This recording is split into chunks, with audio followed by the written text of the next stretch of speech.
A dog named Kala fell into very bad hands. Her owner, a mechanic from San Jose, Costa Rica, took the dog to guard the house. He put her on a chain, but the chain was so short that it did not give the dog the opportunity to lower his head to the floor. From exhaustion, Kala could no longer stand, but she couldn't lie down either. Her head hung helplessly on a chain, which caused the dog to periodically suffocate.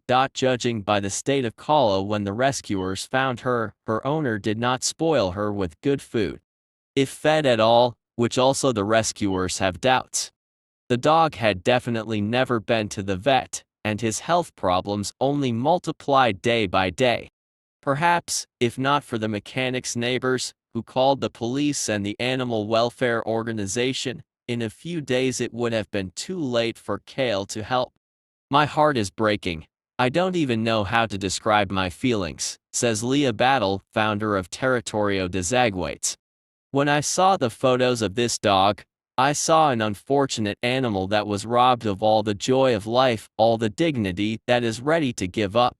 I saw a dog that had been broken, that was just waiting for its end, waiting for this endless nightmare to finally end.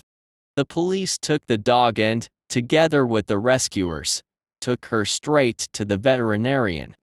There, Kala spent several days undergoing numerous procedures to recover from extreme exhaustion, where she was carefully treated for numerous wounds, especially those left on her neck from the chain. After that, Kala was taken to an orphanage. Taking care of Kale is not easy. She still associates people with pain, because even now we have to perform procedures that are painful for her in order to heal wounds. Especially in need of attention is a terrible wound on the neck from years of contact with the chain, says Leah Battle. And for the dog it hurts, and for us, we are worried about her. But it seems that she began to understand that we are hurting her for the good, and she begins to learn to cope with these hardships. In addition, it turned out that for Kala, not only people seemed to be enemies, but also other dogs living in the shelter. Either she never had contact with other animals, or she was specially trained to attack other dogs, but Kala's adaptation to communication and company was long and painful, not only physically, but also psychologically. We have watched Kala grow from a miserable, weak dog into a strong person who can stand up for himself. Over time, she learned to play, learned to trust people. If earlier she was afraid of every person, now she sometimes even deliberately seeks contact. It seemed that the tests of the dogs were already over, but suddenly another tragedy occurred. Someone climbed into the shelter at night and left poisoned food for the dogs. Then 16 dogs died. Kala also ate the poison, but miraculously managed to survive. When we arrived, Kala was still alive. Maybe because she's a big dog, maybe she just ate some. She began to have neurological problems, and for some time, we had to treat her again, now for new problems. But this dog doesn't give up that easily. I don't think it's a coincidence, says Leah Battle. Kala has been able to survive for many years, despite terrible conditions, hunger and disease.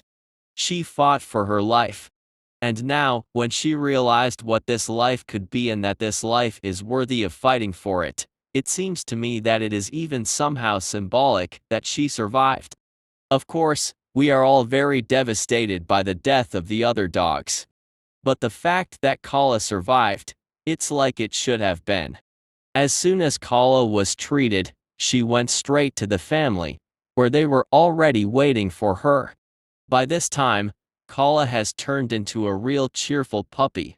Maybe in this way she is trying to make up for all the time that was taken from her as a child. This story for us has become a real example of the epic struggle between evil and good, hatred and love. And we are very glad that love has won again.